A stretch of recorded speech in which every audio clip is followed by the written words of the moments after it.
어르신, 건강을 위해 매일 실천하셨던 그 모든 행동들이 오히려 몸을 망치고 있었습니다.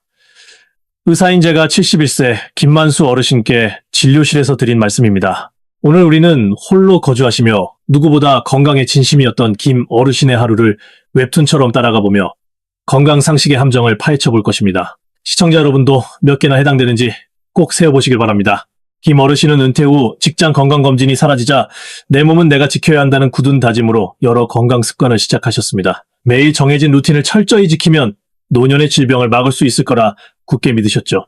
하지만 그 굳건한 믿음 이면에는 의학적으로 매우 위험한 오해들이 숨어 있었습니다.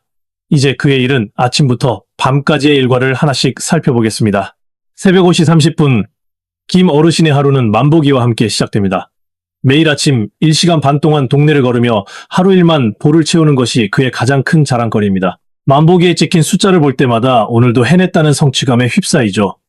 숫자가 올라가는 것을 보며 스스로 건강을 잘 관리하고 있다고 뿌듯해하셨습니다. 하지만 최근 들어 계단을 오르내릴 때마다 오른쪽 무릎에 찌릿한 통증이 찾아왔습니다. 그럼에도 불구하고 여기서 멈추면 건강관리에 실패하는 것 같아 숫자가 부족한 날에는 무릎을 절뚝거리면서도 오후에 다시 나가 기어코 1만 보를 채우셨습니다. 아파도 걷는 것이 관절을 튼튼하게 만들고 건강을 지키는 유일한 길이라고 굳게 믿으셨기 때문입니다. 여기서 첫 번째 충격적인 진실을 말씀드립니다. 하루 일만 보 걷기에는 의학적, 과학적 근거가 전혀 없습니다. 과거 만보기 제조사의 마케팅 문구가 어느새 전 국민의 건강 상식으로 굳어진 것뿐입니다. 최신 의학 연구에 따르면 고령자의 경우 하루 5,000보에서 7,000보 사이면 사망 위험 감소 효과가 이미 최대치에 달하며 그 이상은 무의미합니다. 특히 65세가 넘으면 무릎 연골은 오랜 세월의 마찰로 인해 이미 상당히 얇아진 상태입니다. 연골은 한 번 닳아 없어지면 재생되지 않는 소모품입니다. 이런 상태에서 무리하게 매일 1만 보의 충격을 가하면 뼈와 뼈가 직접 부딪히며 심각한 통증과 염증을 유발하게 됩니다. 건강을 위한 걷기가 오히려 관절의 수명을 깎아먹고 있었던 셈입니다. 무릎이 아픈데도 만보기의 숫자에 집착하며 걷기를 강행했던 김 어르신의 행동은 건강 유지가 아니었습니다. 그것은 두 번 다시 돌아오지 않는 소중한 연골을 스스로 갉아먹는 자해행위나 다름없었습니다. 걷기 운동은 훌륭하지만 통증을 참아가며 기계적으로 채우는 만, 보걷기는 당장 멈춰야 할 가장 위험한 노년의 습관 중 하나입니다. 산책을 마치고 돌아온 김 어르신의 아침, 식탁에는 늘 우유 한 잔이 놓여 있습니다. 뼈 건강을 위해, 칼슘 보충을 위해 수십 년간 단 하루도 거르지 않은 철칙입니다. 어릴 적부터 우유는 완전 식품이라 배웠기에 맹신하셨죠. 마신 후 배가 조금 살살 아프고 꾸르륵거려도 몸에 좋은 약은 입에 쓴 법이라며 그 정도 불편함은 꾹 참고 드셨습니다. 하지만 한국인의 상당수는 유당을 분해하는 효소가 부족한 유당불내증을 가지고 있습니다. 우유를 마시고 배가 아픈 것은 체질적으로 맞지 않다는 몸의 거부 반응이지 결코 참고 넘길 일이 아닙니다. 소화되지 않은 우유는 장내 환경을 악화시키고 만성적인 염증을 유발할 수 있습니다. 억지로 마시는 우유는 장 건강을 해치는 주범이 될 수 있습니다. 더 큰 문제는 칼슘의 흡수 메커니즘에 있습니다. 칼슘은 단독으로는 뼈에 제대로 정착하지 못합니다. 비타민 D와 비타민 K가 함께 존재해야만 비로소 혈액을 타고 뼈로 들어갈 수 있습니다. 우유만 맹목적으로 마시면 흡수되지 못한 잉여 칼슘이 몸속을 떠돌게 됩니다. 이 칼슘이 뼈가 아닌 혈관벽에 달라붙으면 끔찍한 결과가 초래됩니다. 혈관벽에 침착된 칼슘은 혈관을 딱딱하게 굳게 만드는 석회화 현상을 일으킵니다. 이는 치명적인 동맥경화와 심혈관 질환의 직접적인 원인이 됩니다. 뼈를 지키겠다고 억지로 마시던 우유가 오히려 혈관을 막고 심장을 위협하는 흉기로 돌변할 수 있다는 사실을 김 어르신은 전혀 모르셨습니다. 우유 맹신이 낳은 비극적인 역효과입니다. 그렇다면 뼈 건강을 위해 어떻게 해야 할까요? 정답은 간단합니다. 칼슘을 뼈로 인도하는 비타민 D와 K가 풍부한 음식을 함께 섭취하는 것입니다. 비타민 D는 연어, 멸치, 버섯에 풍부하며 비타민 K는 청국장이나 나토 같은 발효 콩식품에 압도적으로 많습니다. 아침 식단에 구운 연어 토막이나 청국장 한 그릇을 올리는 것만으로도 충분합니다. 점심시간, 김 어르신의 식단은 소박하기 그지없습니다. 맑은 국물에 잔치국수나 소면에 김치 한 조각이 전부죠. TV 건강 프로그램에서 소식과 채식이 장수의 비결이라고 강조하는 것을 본 이후 고기는 소화가 안 된다며 일주일에 한 번도 입에 대지 않으셨습니다. 배가 부르지 않게 복팔분, 아니 복육분 정도로 먹는 것을 대단한 절제력이라 여겼습니다. 가볍고 산뜻한 식사가 위장에 부담을 주지 않아 건강에 좋을 것이라 굳게 믿으셨죠. 고기를 피하고 탄수화물 위주의 가벼운 식사를 하는 것이 노년의 미덕이라고 생각하셨습니다. 식탐을 버리고 가볍게 먹는 자신의 모습에 묘한 자부심마저 느끼셨습니다. 하지만 이 소박한 점심 밥상은 노년기 건강을 무너뜨리는 가장 빠르고 치명적인 지름길이었습니다. 65세 이상의 노년층은 아무것도 하지 않아도 매년 근육량이 1%씩 자연적으로 감소합니다. 이 무서운 근감소증을 막아낼 유일한 방패는 바로 양질의 단백질입니다. 김 어르신이 즐겨 드시던 국수와 김치에는 근육을 만들 단백질이 거의 존재하지 않습니다. 근육이 사라지면 하체에 힘이 빠지고 균형 감각이 무너져 쉽게 휘청거리게 됩니다. 근육 부족으로 인한 휘청거림은 곧 낙상사고로 이어집니다. 뼈를 보호하던 근육이 없으니 넘어질 때의 충격은 고스란히 뼈로 전달되어 심각한 골절을 유발합니다. 노년기의 골절, 특히 고관절 골절은 기나긴 침상 생활의 시작이자 생명을 위협하는 합병증의 문을 여는 열쇠입니다. 소식이 오히려 노년의 삶을 송두리째 앗아갈 수 있는 것입니다. 따라서 65세 이상일수록 고기, 생선, 달걀, 콩과 같은 단백질 식품을 매끼 의식적으로 그리고 넉넉하게 챙겨 드셔야 합니다. 소화가 어렵다면 고기를 잘게 다지거나 푹 삶아서라도 섭취해야 합니다. 노년기의 고기는 선택이 아니라 생존을 위한 필수 약과 같습니다. 단백질 없는 소식은 건강한 장수가 아니라 쇠약해지는 지름길일 뿐입니다. 나른한 오후가 되면 김 어르신은 거실 소파에 몸을 뉘입니다. 식곤증이 몰려오면 눈을 감고 잠시 오수를 즐기는 것이죠. 의식이 서서히 흐려지며 몸이 가벼워지는 그 달콤한 낮잠의 시간. 현역 시절에는 꿈도 꾸지 못했던 은퇴 후에야 비로소 누릴 수 있는 가장 평화롭고 사치스러운 휴식이라 생각하셨습니다. 오후의 여유를 한껏 만끽하셨죠. 낮잠이 뇌 건강에 좋고 피로 회복에 도움이 된다는 방송 내용을 떠올리며 마음 편히 깊은 잠에 빠져듭니다. 하지만 눈을 떠보면 어느새 이 시간이 훌쩍 지나 창밖은 어둑어둑해져 있습니다. 하루가 다 가버린 것에 약간의 허무함과 죄책감을 느끼지만 그래도 푹 잤으니 뇌는 맑아졌을 거라며 스스로를 위로하곤 하셨습니다. 김 어르신의 생각처럼 낮잠이 건강에 긍정적인 역할을 하는 것은 사실입니다. 하지만 여기에는 아주 엄격한 조건이 붙습니다. 바로 30분 이내라는 시간 제한입니다.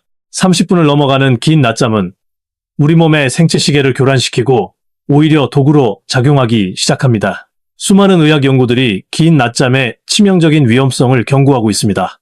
30분 이상의 긴 낮잠을 매일 즐기는 고령자는 그렇지 않은 사람에 비해 치매 발병 위험이 급격히 상승한다는 연구 결과가 지속적으로 보고되고 있습니다. 뇌가 깊은 수면 단계에 들어갔다가 억지로 깨어나는 과정이 반복되면서 인지 기능에 악영향을 미치는 것입니다. 뇌를 쉬게 하려던 낮잠이 오히려 뇌세포의 노화를 촉진하고 있었던 셈입니다. 게다가 오후에 깊은 잠을 자버리면 야간의 수면 압력이 떨어져 밤에 잠들기 어려워집니다. 불면증이 생기고 전체적인 수면 리듬이 완전히 붕괴되는 것이죠. 낮잠은 최대 20분까지만, 그것도 침대나 이불에 눕지 않고 의자에 기대어 가볍게 조는 정도로 끝내야 합니다. 길고 깊은 낮잠은 노년의 정신 건강을 갉아먹는 달콤한 독사과입니다. 어느덧 해가 지고 저녁 식사 시간이 되었습니다. 혼자 사는 김 어르신은 요리하기 번거로워 마트에서 사온 간편 도시락으로 끼니를 때웁니다. 밥을 먹다 문득 냉장고에서 시판 채소 주스 한 팩을 꺼내듭니다. 하루 종일 채소를 먹지 않았다는 찜찜함을 이 주스 한 잔으로 날려버리려는 것이죠. 달짝지근한 맛이 꽤나 입맛에 맞았습니다. 포장지에 적힌 문구를 굳게 믿으며 이것만 마시면 부족한 비타민과 영양소를 완벽하게 보충할 수 있다고 안심하셨습니다. 채소는 사두면 금방 시들고 썩어서 버리기 일쑤인데 보관도 편하고 맛도 좋은 채소 주스는 혼자 사는 노인에게 최고의 건강 보조식품이라 찬사를 보내며 매일 저녁 벌컥벌컥 들이켜셨죠. 하지만 시중에서 파는 채소, 주스의 실체는 건강 음료가 아닙니다. 제조 과정에서 채소의 가장 핵심적인 영양소인 식이섬유는 찌꺼기로 취급되어 거의 다 걸러지고 버려집니다. 즙을 짜고 맑게 거르는 과정에서 혈당을 천천히 올리고 장 건강을 책임지는 소중한 식이섬유가 통째로 증발해버리는 것입니다. 남은 것은 채소의 향이 나는 달콤한 액체뿐입니다. 설상가상으로 맛을 내기 위해 첨가된 당분이 문제입니다. 일부 채소 주스 한 팩에는 각설탕 3에서 4개 분량의 엄청난 당질이 숨어 있습니다. 건강을 챙기겠다고 마신 주스가 사실은 혈당을 급격히 치솟게 만드는 액상 과당 덩어리였던 것입니다. 당뇨 위험이 높은 노년층에게 이는 혈관을 망가뜨리는 치명적인 습관입니다. 가장 끔찍한 부작용은 심리적 면죄부입니다. 주스를 마셨으니 오늘치 채소는 다 먹었다고 착각하게 만들어 진짜 생채소나 나물을 씹어먹을 기회를 영영 빼앗아 버립니다. 채소 주스는 아주 가끔 마시는 보조 음료일 뿐입니다. 마트에서 손질된 샐러드 채소 한 봉지를 사서 직접 씹어먹는 것이 주스 10팩을 마시는 것보다 100배, 1000배 유익합니다. 저녁 식사를 마치고 김어르신이 가장 고대하는 목욕 시간이 찾아왔습니다. 43도의 뜨거운 물을 욕조에 가득 받고 몸을 푹 담급니다. 찌릿찌릿한 열기가 피부를 뚫고 들어오며 온몸이 붉게 달아오르는 그 느낌. 하루의 피로와 스트레스가 뜨거운 물속으로 전부 녹아내리는 것 같은 짜릿한 쾌감을 즐기며 15분 이상을 탕 속에 가만히 머무르십니다. 이마에는 땀이 송글송글 맺히고 숨이 조금 가빠오지만 몸속의 나쁜 독소가 땀과 함께 쏙쏙 빠져나가는 해독 과정이라 굳게 믿으셨습니다. 목욕 후 벌거케익은 피부로 나와 시원한 냉수나 맥주 한 캔을 들이켜는 순간이 하루 중 최고의 행복이었습니다. 뜨거운 목욕이야말로 노년의 굳은 관절을 풀어주는 최고의 건강 비법이라 여기셨죠. 그러나 매년 목욕 중 사고로 목숨을 잃는 고령자가 교통사고 사망자 수를 훨씬 웃돈다는 충격적인 사실을 아십니까? 그 원인은 단순히 온도 차이로 인한 쇼크뿐만이 아닙니다. 사실 2도가 넘는 뜨거운 탕에 오래 머물면 우리 몸의 혈관은 극한의 팽창과 수축을 겪으며 혈압이 미친 듯이 요동치게 됩니다. 이는 심장에 엄청난 부담을 줍니다. 땀이 비오듯 쏟아지는 것은 독소가 배출되는 것이 아니라 체온 조절 시스템이 한계에 달해 살려달라고 외치는 몸의 절규입니다. 급격한 수분 손실로 혈액은 끈적해지고 이는 치명적인 뇌졸중이나 급성 심근경색, 부정맥을 유발합니다. 건강을 다지려던 뜨거운 목욕탕이 순식간에 돌연사의 현장으로 돌변할 수 있는 아찔한 순간인 것입니다. 안전한 목욕을 위해서는 3가지 철칙을 반드시 지켜야 합니다. 첫째, 물 온도는 체온보다 약간 높은 40도 안팎으로 맞춥니다. 둘째, 탕에 머무는 시간은 절대 10분을 넘기지 않습니다. 셋째, 입욕 전후로 반드시 물 한 컵을 마셔 수분을 보충합니다. 이 간단한 원칙만 지켜도 돌연사 위험은 극적으로 낮아집니다. 목욕은 전투가 아니라 휴식이어야 합니다. 잠자리에 들기 전 김어르신의 하루를 마감하는 마지막 의식이 있습니다. 바로 한 움큼의 영양제를 털어넣는 일이죠. 칼슘, 비타민 D, 비타민 C, 관절을 위한 글루코사민, 혈행 개선을 위한 오메가3까지 총 5종류의 알약을 손바닥에 수북하게 올려놓고 물과 함께 한 번에 꿀꺽 삼키십니다. 매달 영양제 값만 적지 않은 돈이 나갑니다. 식사로 다 채우지 못한 영양소를 이렇게라도 꽉꽉 채워 넣어야 마음이 놓이셨습니다. 비싼 돈을 들여 내 몸에 투자하고 있으니 이 알약들이 늙어가는 세포를 재생시키고 질병의 방패막이가 되어줄 거라 굳게 믿으셨죠. 영양제 병이 늘어날수록 건강 수명도 늘어날 것이라는 착각 속에 매일 밤 알약 쇼핑을 멈추지 않으셨습니다. 하지만 영양제는 만병통치약이 아닙니다. 오히려 최근 의학계에서는 무분별한 영양제 과잉 섭취의 끔찍한 부작용들이 연이어 보고되고 있습니다.